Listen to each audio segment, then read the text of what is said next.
Tobin and Leroy here with you on FM 104.3 WQAM. Let's get to a little 15 minutes of heat here, brought to us by the Lexus December to Remember sales event. Get offers on select models for a limited time. Learn more at Lexus.com.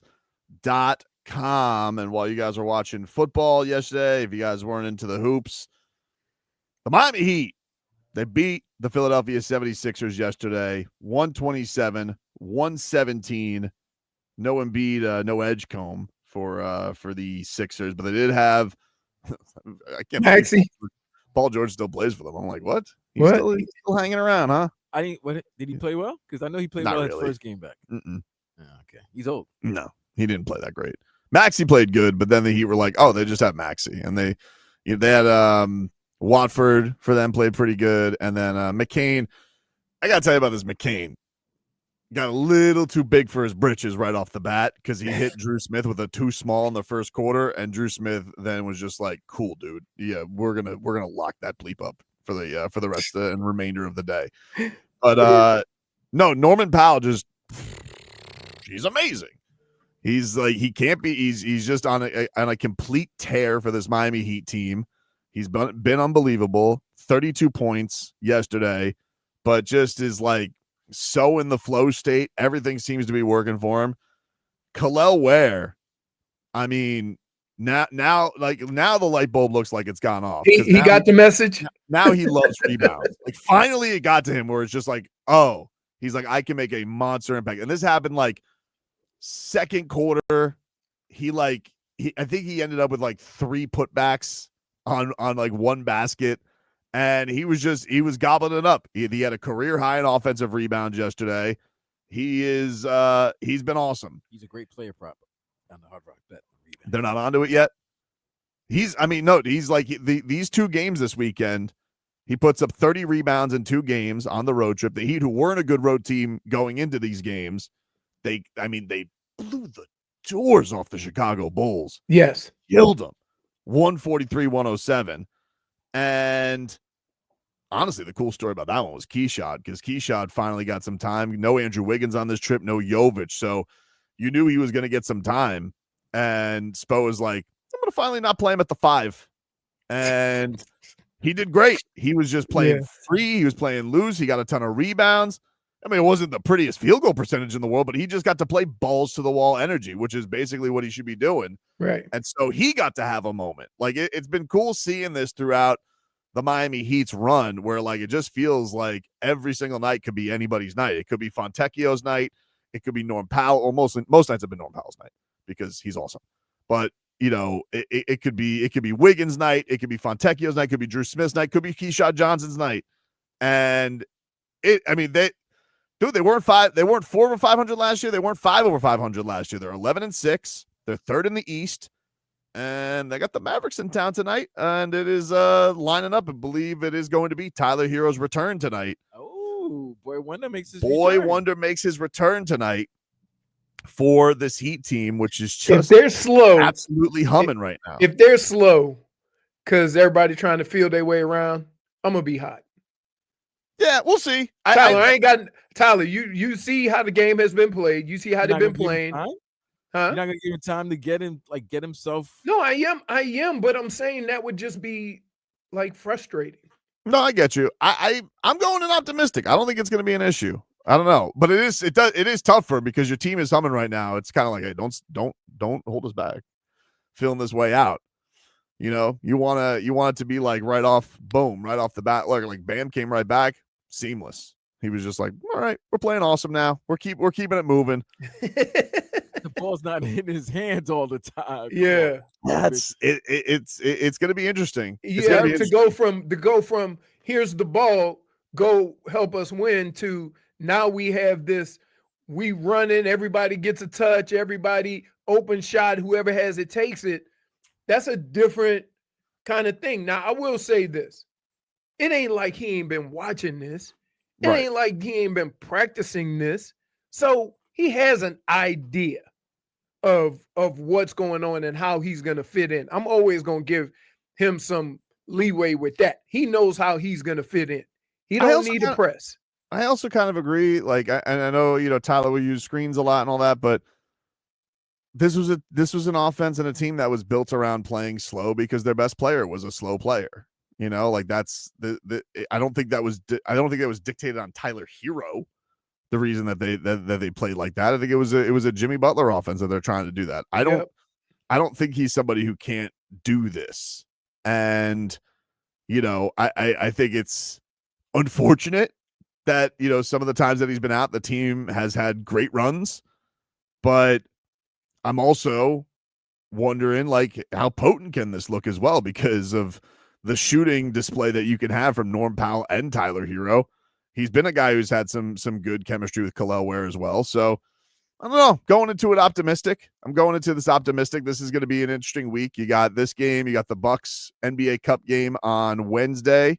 You should always feel good when you add talent to your roster. Right. So from that standpoint, you're looking at what Norm does and what Tyler does. They do very similar things. Norm just got a little bit more back to him. You know what I'm saying? Yesterday, he winked at Kyle Lowry after getting the N1 because he got like 3 times. I think he got the Sixers to bite on 3-point fouls. Does he not get everybody? Gets everybody. I mean, he's just like, yeah, he learned it from Harden. Nice try. Good job. Oh, you learned that from Harden? Harden is the master, isn't he? Yeah. Harden is fall into the stands. I think, he would tell you that he learned that watching Dwayne Wade. That's what he would say as a guy who said my favorite player growing up was Dwayne Wade and not fat bum James Harden. That's not a direct quote from him, but you get it.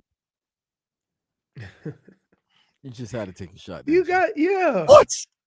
Ain't nobody saying nothing bad about nobody. We ain't saying nothing about preferences. We ain't saying nothing about none of that. I'm just, I think it's important to bridge the facts. Okay. How excited are you today? I'm very excited. What do you mean how excited I am? This team is humming right now. Ware is a monster. Hey, can we get, if there's one, can we get him to be more physical on his putbacks? He's too big to be tapping. We're just getting it back is big. Yeah. No, I know. That's why I'm a little, I don't want to put it out there because I really like what he's doing. Man. You're working on it. Leroy, you're rough, bro. No, I'm not rough.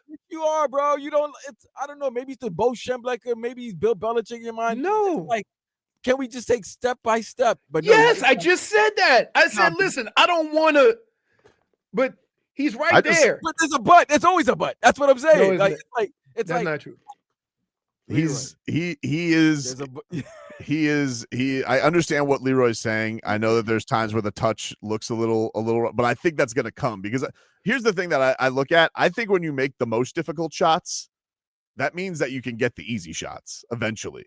You know what I mean? Like he'll throw up some crazy stuff off the glass and I'll be like, how do you do that? But not the one that's right there. That's crazy. You're right there, dude. So I feel like that. I think he rushes. Like he wants, like when he gets the tap, he taps it, and it's like, yo. I'll tell you. I'll tell you one thing I do love though, and I'm gonna thank Vlad's boy Landry Shamet for this, for dunking on his ass, because I'm telling you. Oh, when he got banged on when Shamet dunked on him, he didn't like that. Okay, and then the next game, he gets the old steal and Statue of Liberty dunk, and he flexes right at Landry Shamet, which is ridiculous. He's Landry Shamet. But I'm like, but he's not a guy who's shown a ton of emotion. He's just, he's been very even keel. And these last handful of games, you're seeing him flex. You're seeing him show off the face.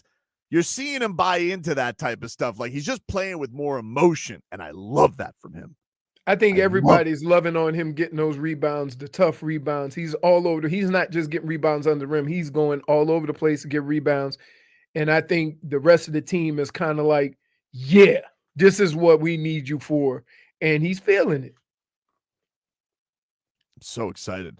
Norm Powell was like crashing his interview when Amy Ottawa was interviewing him in the locker room. And she's like, is this I think it was like something like, is this the player, you envision yourself being? And Norm Powell's like, he's going to be better.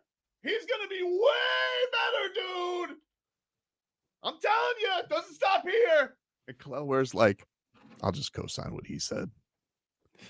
I just love everybody's going into this with trying to pump this kid up. It's awesome. It's awesome because you know people are always, oh, is this going to go the other way? Nope. Doesn't feel like it's gone the other way at all. Feels like it's just gone. Everybody has gotten on board with him, and now he's feeling the love all over the place. It's been really exciting to see him and Bam playing together. Did the turnaround come with the UD text? Yeah, because I definitely think it coincided with that loss. Y'all sleeping on UD? Oh, so wait a minute. When somebody co-signed what UD was saying, and then UD went against that person, was that maybe a little spark, a little inspiration? I'm not saying I'm taking any credit. I think what the thing is like I'm supposed to be yelled at. I'm getting yelled at because I'm not supposed to mention stuff that we're all watching on television. He knows. So you pointing out the obvious. Yeah, just don't do that to Udonis Haslem. Just don't do that. Don't tell people my feelings in public, which I won't, unless I feel the need to. Pelle Larsson's face okay? Why, his nose broke again? He keeps getting hit in the face, and Spo is a sicko because Spo's like, we should track that. Is anybody getting hit in the face more than him? But tell his nose stop getting in the way. It's not. I mean, he does put his face into everything. He's chin checked. He's like, boom, like Mortal Kombat style, dude. And you know what that has? You know when you get in that good basketball position, you bite everybody's elbows. I mean, he need to put one of them. What's the who is it? The Green Bay wide receiver Dobbs. One of them Dobbs with the Gazoo helmet. Yeah. I don't know, man, but it's rough. And then it's like 50-50 if he's going to get the call. He did yesterday. He got the charge and then he got the face call. So I was like, oh, thank God. Because when you take that face call, you get the Goron where you lose a chiclet and they still call the foul on you. That's tough. We call that the Gogi. But he has been he was exploded the classic thing yesterday. He was like 2 for 13, couldn't buy a bucket. No Pelle Larsson shots were going in. But he goes, doesn't matter. I don't even care. Impact winning. Yeah. Winning plays. Winning plays. Look at that face. Bruised. You know? You can't take a guy to the game that's giving his face up for the cause. It's a tough thing, right? Because like Davion Mitchell's been playing awesome too. He's been such a great point guard for this team. He almost he flirted with the triple-double yesterday. You know, I feel bad, but also maybe it'll all be a good thing. I don't know. Oh, can I give you an update? Update. Sure. I talked to Bernie. He said hasn't felt this good in years. That's awesome. They were supposed to keep him another 3 weeks. They might discharge him early this week. Wow. So yeah, he says he feels really good. Now he's still texting me at 2 a.m. But that's a whole nother. Hospitals can be weird with that. Yeah, he's always done that. I'll get up in the morning and a text comes in at 1:30. You up? And I'm like, I'll text him back at like 7:30 in the morning. Nope. Doesn't he know that you don't put a ringer? You have a strobe light on your phone? It doesn't. He doesn't compute with it's him? not. I'm telling you, it doesn't matter. Bernie want to talk. He hitting you up at any time. I wish I had a teammate like that, so that if the wife or girlfriend sees somebody texting you at 2:30 in the morning, she just it's Bernie. It's nobody else. Yeah, it's got to be Bernie. Bernie alibi. The Bernie alibi. Who's texting you at 2 o'clock in the morning? Bernie.